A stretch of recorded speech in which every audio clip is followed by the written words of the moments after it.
Pendistribusian raskin untuk masyarakat di Sumatera Selatan masih menemui sejumlah kendala. Asisten 2 Bidang Ekonomi, Keuangan, dan Pembangunan Pemprov Sumsel, Ruslan Bahri menyatakan kendala yang dihadapi adalah pembiayaan mulai dari titik kumpul hingga ke titik bagi.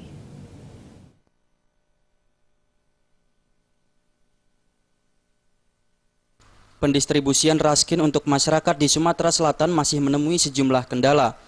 Pasalnya, satu tugas utama Bulog yaitu mendistribusikan beras dari titik kumpul ke titik bagi yang merupakan tanggung jawab kabupaten tidak teralokasi dengan baik. Ruslan Bahri selaku Asisten 2 Bidang Ekonomi, Keuangan, dan Pembangunan Pemprov Sumsel menyatakan adanya ketidaksinkronan dalam hal pendataan penerima raskin. Menurut Ruslan, meski hal tersebut menjadi kendala saat ini, namun tidak serta-merta pembagian raskin terganggu. Kabupaten yang dia mendapat informasi jumlah yang terakhir ini kita sudah pembagian bukan yang 12 bulan tapi yang sudah ke-13 ke-14.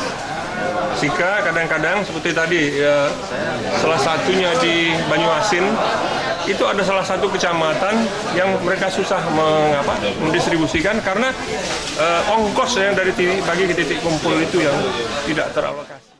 Ruslan menambahkan, kendala ini tetap menjadi tanggung jawab Pemprov Sumsel untuk mencari jalan keluar. Yang terpenting masyarakat bisa menerima raskin. Untuk saat ini Pemprov Sumsel tengah menunggu data terbaru dari statistik sebagai acuan untuk memperbarui data penerima raskin ke depannya. Tim Liputan melaporkan.